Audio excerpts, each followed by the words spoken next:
Panama के जंगलों का अनसुलझा रहस्य। पूरी कहानी। एक शुरुआत, एक खुशहाल सफर। अप्रैल 2014 की बात है। नीदरलैंड्स की दो सहेलियां, 21 साल की क्रिस क्रेमर्स और 22 साल की लिसान फ्रून, पनामा के बोकेते शहर घूमने आई। 1 अप्रैल की सुबह करीब 11 बजे वे अपनी पीठ पर बैकपैक टांगे पियानिस्टा ट्रेल पर हाइकिंग के लिए निकली।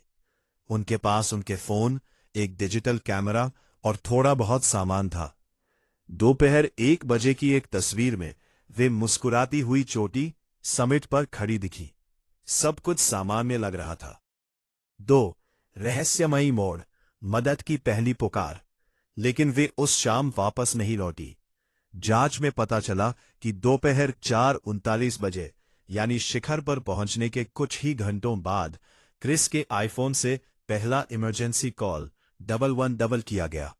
इसके 12 मिनट बाद लिसान के फोन से भी कोशिश हुई। सिग्नल न होने के कारण कॉल नहीं लगी। अगले 11 दिनों तक उनके फोन 70 से ज्यादा बार ऑन ऑफ किए गए। 5 अप्रैल के बाद से क्रिस के फोन में बार बार गलत पिन डाला जाने लगा, जिससे शक हुआ कि शायद वो फोन अब उनके पास नहीं था या वे उसे चलाने की हालत में नहीं थी। वो खौफनाक नाइट फोटोज। 2 महीने बाद एक स्थानीय महिला को नदी के पास लिसान का नीला बैकपैक मिला। जब कैमरा चेक किया गया तो उसमें 8 अप्रैल की रात 1 बजे से 4 बजे के बीच ली गई 90 तस्वीरें मिली। ये तस्वीरें घने अंधेरे में फ्लैश जलाकर खींची गई थी। एक फोटो में पत्थर पर लाल प्लास्टिक के टुकड़े और शीशे जैसा कुछ दिख रहा था। एक फोटो में क्रिस के सिर के पिछले हिस्से के बाल बहुत करीब से दिख रहे थे। ऐसा लगा मानो वे किसी को संकेत देने की कोशिश कर रही थी या अंधेरे में रास्ता ढूंढ रही थी। 4 अवशेषों की खोज। बैकपैक मिलने के बाद पुलिस ने नदी के किनारे तलाशी ली। वहां लिसान का एक जूता मिला, जिसके अंदर उसका पैर अभी भी मौजूद था। कुछ दूर क्रिस की कूल्हे की हड्डी पेल्विस मिली।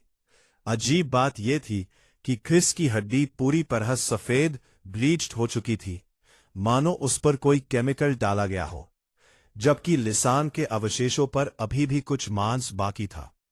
5 अनसुलझे सवाल। पनामा सरकार ने इसे एक हादसा मानकर केस बंद कर दिया कि वे रास्ता भटककर नदी में गिर गईं। लेकिन कई सवाल आज भी लोगों को सोने नहीं देते। अगर यह हादसा था तो उनका बैकपैक 10 हफ्ते बाद भी इतना साफ और सूखा कैसे था? फोन का PIN अचानक गलत क्यों होने लगा? क्या उन घने जंगलों में कोई और भी था जो उनका पीछा कर रहा था?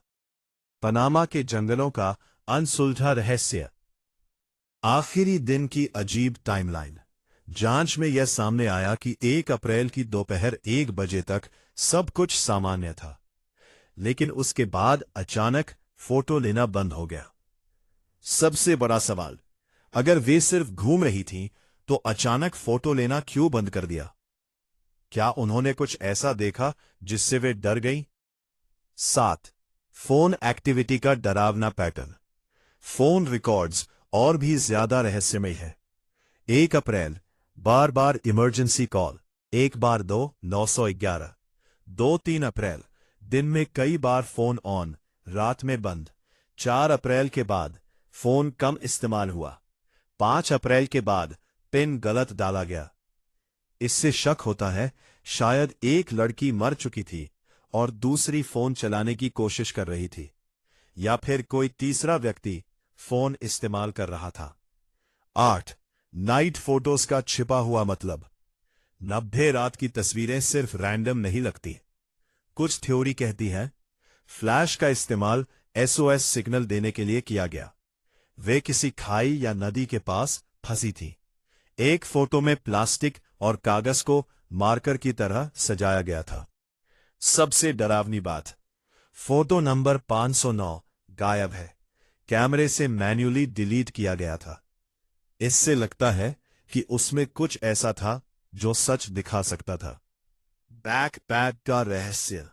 जो बैग मिला उसमें था दोनों फोन, कैमरा, पैसे, सनग्लासेस, और ये सब बिल्कुल सही हालत में थे। सवाल, अगर वे नदी में गिर गईं, तो सामान इतना सुरक्षित कैसे रहा?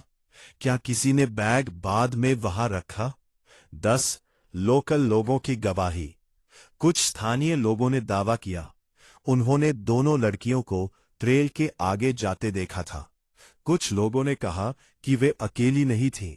इससे थर्ड पर्सन थियरी और मजबूत होती है। 11 जंगल की सच्चाई। पियानिस्ता ट्रेल। ये ट्रेल दिखने में आसान है, लेकिन आगे जाकर ये बहुत खतरनाक और सुनसान हो जाता है। वहां डेंस जंगल, रिवर्स और स्टीप क्लिफ्स है। रास्ता बहुत जल्दी कंफ्यूजिंग हो जाता है। एक बार रास्ता भटकने के बाद वापस आना लगभग नामुमकिन हो सकता है। 12 सबसे popular theories. 1 accident theory official, रास्ता भटक गई, नदी में गिर गई। 2 सर्वाइवल हॉरर थियरी, एक लड़की घायल हुई, दूसरी उसे बचाने की कोशिश करती रही, कई दिन तक जिंदा रही। फाउल प्ले थियरी, किसी ने उनका पीछा किया, अपहरण या हत्या हुई। आज भी कोई थ्योरी पूरी तरह साबित नहीं हुई। अंतिम सच्चाई, क्रिस क्रेमर्स और लिसैन फ्रून की कहानी आज भी दुनिया के सबसे डरावने अनसॉल्व्ड केसेस में गिनी जाती है। उनकी आखिरी तस्वीरों में कैद अंधेरा और उन फोन कॉल्स की खामोशी आज भी यही सवाल पूछती है, उन आखिरी 11 दिनों में सच में क्या हुआ था? आज भी पियानिस्टा ट्रेल पर जाने वाले लोग उन दोनों लड़कियों की याद में वहां रुकते हैं, पर उस रात उनके साथ असल में क्या हुआ, ये राज हमेशा के लिए उन जंगलों में दफन हो गया।